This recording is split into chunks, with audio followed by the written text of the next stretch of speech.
오늘 성경에 보면은 이런 변화와 함께 또 한 가지 놀라운 변화를 우리에게 소개하고 있습니다. 즉 그것은 성령이 임하시면 방언도 하고 예언도 하고 능력과 권능과 치유도 일어나고 봉사와 이런 기적도 일어나지만 놀라운 일이 또 하나 일어나는데 그것은 자기의 소유를 자기 것이라고 생각하지 않게 된다는 것입니다. 필요한 모든 이들에게 나누어 주는 구제가 시작됩니다. 32절을 보시기를 바랍니다. 32절 시작. 믿는 무리가 한마음 한뜻이 되어 모든 물건을 서로 통용하고 제 재물을 조금이라도 제 것이라 하는 이가 하나도 없더라. 여러분, 성령이 임하면 무슨 일이 생깁니까? 우리의 인생관이 변하고 세계관이 변하지만 물질관이 변합니다. 성령이 임하시면 자기의 재물을 자기 것이라고 생각하지 않게 됩니다. 누가 시켜서가 아닙니다. 이상하게 돈에 대해서, 물질에 대해서 자유하는 마음이 생기기 시작합니다. 여기서 32절 끝부분에 보면은 제 재물을 조금이라도 제 것이라 하는 이가 하나도 없더라 그렇게 했습니다. 하나도 없더라. 이 말은 성령이 임하시면 예외 없이 구제가 일어난다는 것입니다. 성령이 임하시면 선교가 일어나는데 그것은 구제와 동시에 선교가 일어납니다. 구제하며 선교하고 선교하며 구제하게 되는 것입니다. 구제는 강요되는 것이 아닙니다. 저절로 이루어지는 것입니다. 물이 차면 넘치는 것처럼 이 긍휼 사역이라고 하는 것은, 구제라고 하는 것은 성령이 임하면 차고 넘치는 것처럼 저절로 넘치게 되는 것입니다. 진정으로 그 사람에게 성령이 임했는지 안 임했는지를 여러 가지로 살펴볼 수 있습니다만은 선교에 관심이 있느냐 없느냐가 그 사람이 성령 받았느냐 안 받았느냐를 알아볼 수 있는 열매 중에 하나입니다. 또 하나는 그 사람이 구제하는가 하는가 안 하는가. 만약 당신이 구제하고 있다면 누군가 가난한 사람을 불쌍히 여기고 나의 필요를 느끼는 사람을 여러분이 도와주고 있다면 그건 이미 성령이 차서 흘러 넘쳐서 그렇게 해야 되는 것입니다. 여러분, 그 교회가 진짜 교회인가 가짜 교회인가, 성령이 임한 교회인가 안 한 교회인가는 그 교회가 구제를 하고 있는가 안 하는가로 결정을 합니다. 선교를 하는가, 그 교회가 정말 구제가 있는가. 왜? 구제는 인위적으로 하는 게 아니기 때문에 그렇습니다. 휴머니즘으로 하는 게 구제가 아닙니다. 인간의 도덕과 윤리와 양심으로 하는 그것이 교회에서 말하는 구제가 아닙니다. 교회에서 말하는 진정한 구제는 성령이 충만해서 넘쳐 흘러나는 것입니다. 사랑하는 성도 여러분, 구제는 성령의 역사입니다. 성령이 충만하면 그 교회에 긍휼이 가득 차게 됩니다. 연약한 사람, 불쌍한 사람, 외로운 사람들에 대한 관심이 깊어집니다. 그리고 쏟아붓기 시작을 합니다. 조건 없이 사랑하게 됩니다. 이것이 진정한 교회입니다. 32절에 보면은 초대교회에 성령받은 성도들이 어떤 물질관을 가졌는가를 네 가지로 읽어볼 수가 있습니다. 첫째는 32절을 보십시오. 첫째는 믿는 무리가라는 말이 나옵니다. 물질에 대한 개인적인 태도가 아니라 공동체적인 변화가 일어났다는 것입니다. 개인적으로 누구든지 그런 긍휼을 가질 수가 있습니다. 개인이 누구를 잘 도울 수가 있습니다. 그러나 오늘 성령이 임한 이 초대교회는 개인의 문제가 아니라 집단적으로 믿는 무리 모두가 공동체적으로 이 구제에 대한 관심을 갖게 됐다는 것입니다. 우리 교회도 개인적으로 관심 가진 사람이 많이 있을 수가 있습니다. 그러나 교회가 결정할 수 있는 것은 성령의 역사입니다. 교회가 하나님이 주신 헌금을 선교와 구제로 쓸 수 있는 것은 성령의 역사입니다. 놀라운 일입니다. 공동체적으로 이런 생각을 하게 된 것입니다. 두 번째입니다. 믿는 무리가 그 다음에 뭐라고 말했죠? 한 마음 한 뜻이 돼요. 물질에 대한 마음은 사람마다 다 다릅니다. 한 마음이 되기는 참 어렵습니다. 부부라도 돈 쓰는 게 다릅니다. 남편은 자동차 사기를 원합니다. 부인은 소파 사기를 원합니다. 똑같은 돈이지만 서로 필요와 서로 관심이 다르기 때문에 그 마음이 하나가 되는 것이 이렇게 쉬운 일이 아닙니다. 더구나 교회에서는 더구나 그렇습니다. 그러나 바로 믿는 무리들이 성령이 임하니까 이 구제 문제나 교회 여러 가지 문제에 대해서 한 마음 한 뜻이 되었다는 것입니다. 나는 이런 일들이 오늘 우리 교회에 있기를 바랍니다. 오늘 성령 받은 이 초대교회 성도들에게 또 한 가지 놀라운 일이 생겼습니다. 그것은 믿는 무리가 한 마음 한 뜻이 되어 그 다음 뭐라고 그랬죠? 모든 물건을 서로 통용하고 물건을 서로 통용했다는 뜻은 무엇일까요?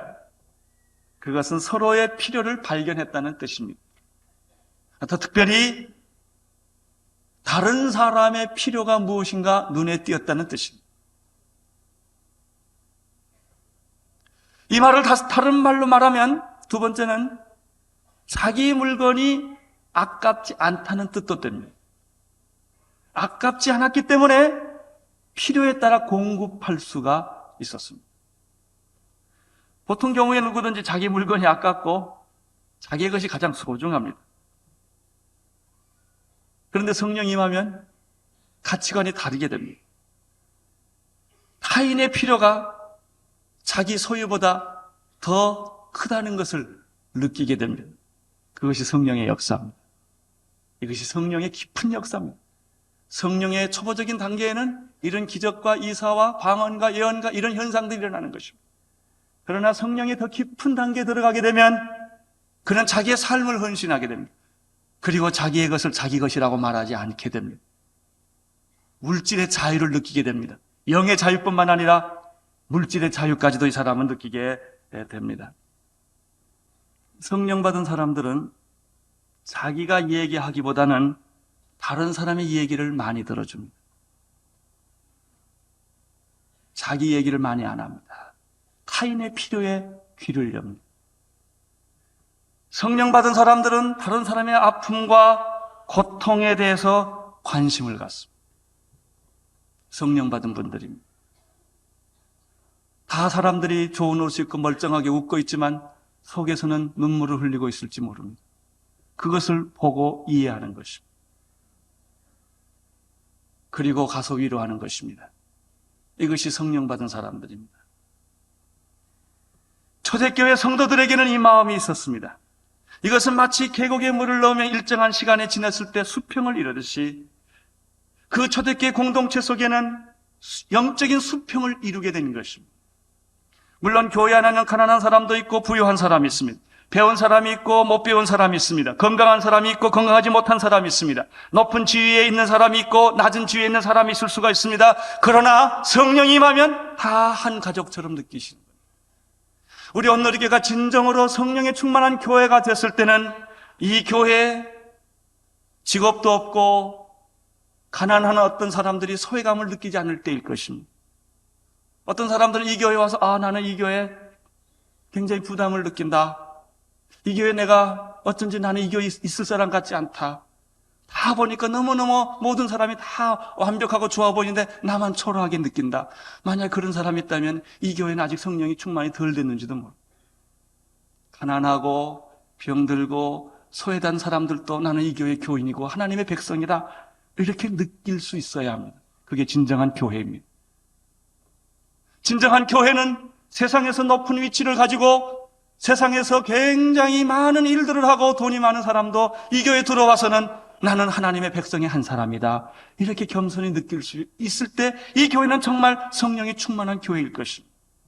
우리는 그리스도 안에서 한 백성이요, 한 가정이요, 천국 백성이라고 그렇게 느끼게 되는 것이 바로 오늘 이 본문에서 발견하게 된 물건을 통용하며 사람들이 제 물건을 제 것이라고 말하니까 하나도 없는 그런 공동사회, 성령의 공산사회가 이루어졌던 것입니다.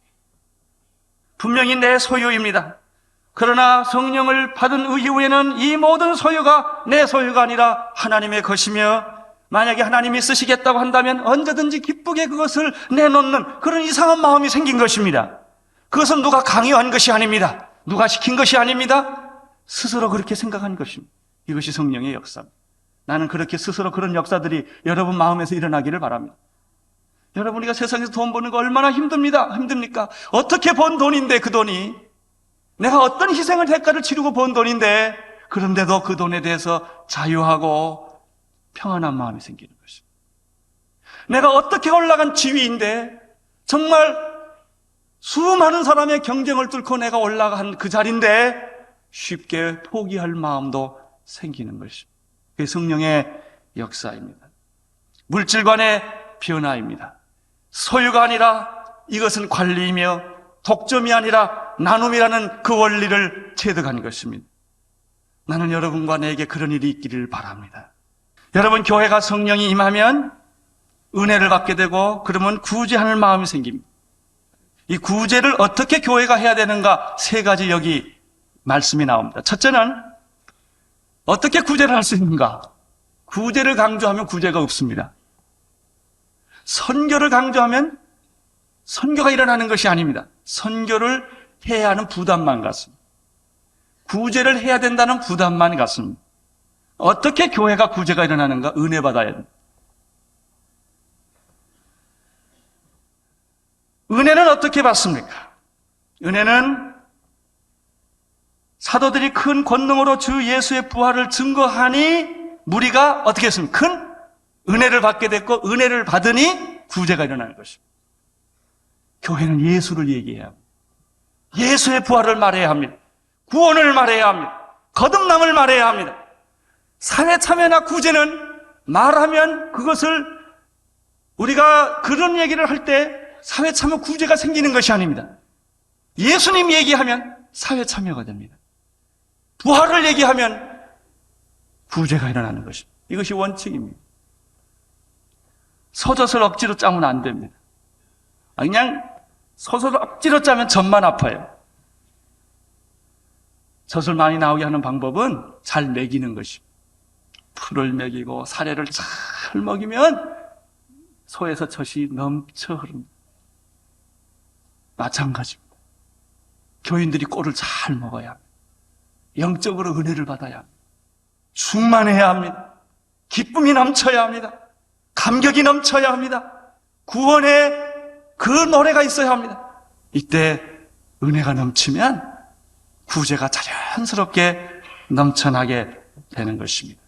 여기서 우리는 이러한 하나 원리를 발견하게 됩니다. 물질적 문제의 근본 해결은 영적인 문제에 있다. 영적인 문제를 푸는 데 있다. 혹시 경제적으로, 물질적으로 어려움을 겪습니까? 물질을 쫓아다니면 해답이 없습니다. 빨리 새벽 기도를 나오십시오.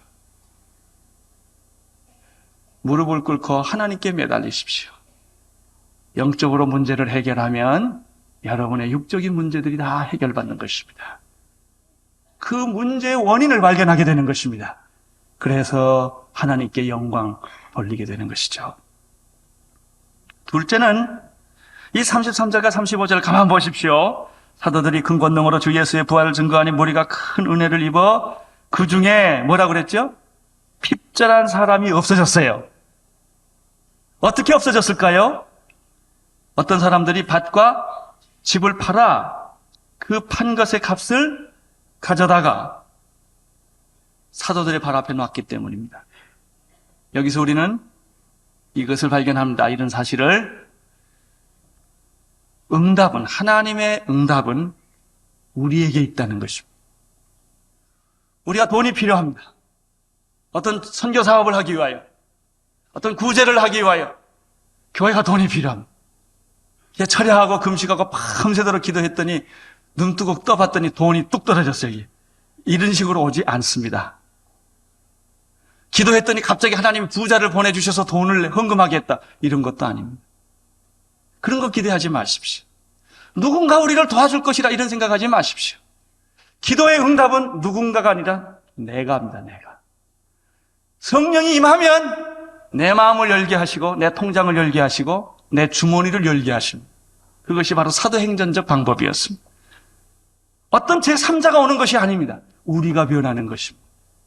나는 여러분의 통장이 변하기를 바랍니다. 여러분의 마음이 변하기를 바랍니다. 이게 성령의 역사입니다.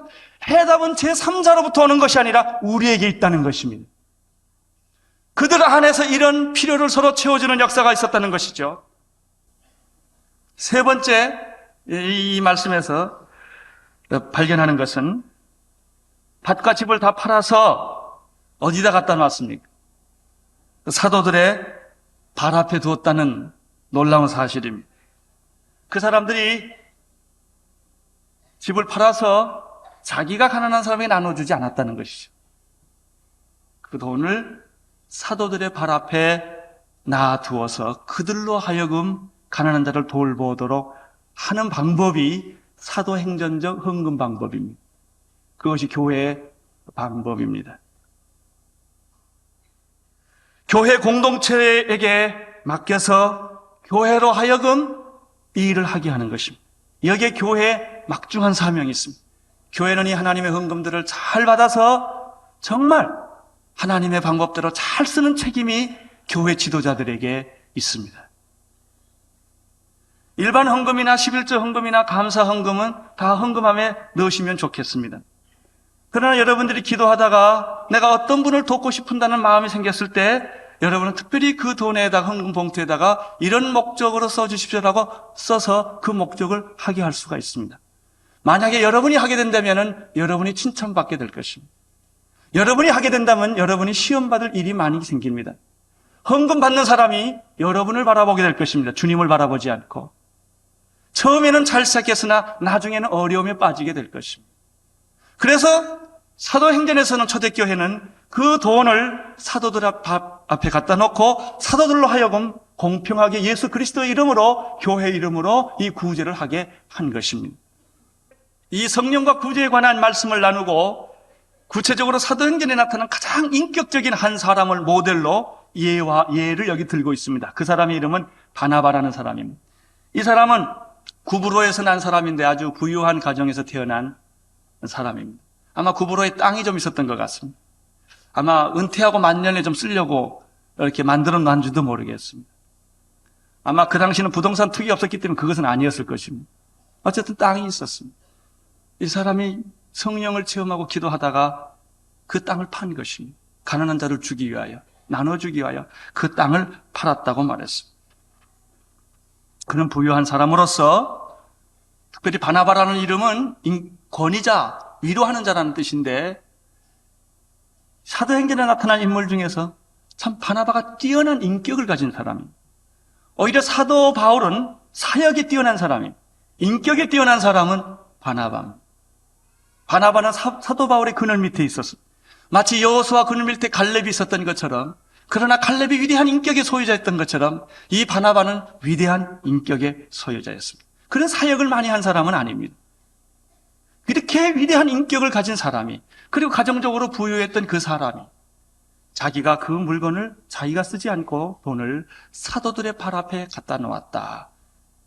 그의 겸손을 여기서 읽을 수가 있습니다. 이것이 바로 사도행전에 나타난 성령과 구제의 관계의 전부입니다. 나는 오늘 있게 이런 일이 있기를 바랍니다. 오늘 이렇게 성도 안에 이런 풍성한 사건들이, 축복의 사건들이, 기쁨과 축제들이 여러분 삶에 일어나기를 바랍니다. 사람은 받는 데서 얻는 즐거움보다는 주는 데서 얻는 기쁨이 더 큰 것입니다. 나누어 주십시오. 가지고 있는 것을 조그만 것이라도, 냉수 한 잔이시라도 나누어 주시기를 바랍니다. 기도하겠습니다. 하나님 아버지, 우리 교회가 초대교회가 되기를 원합니다. 구제하는 교회가 되기를 원합니다. 우리 교회가 초대교인들처럼 그런 성도들로 가득 차기를 원합니다. 바나바와 같은 교인들이 있기를 원합니다. 축복하여 주시옵소서. 예수님 이름으로 기도드리옵나이다. 아멘.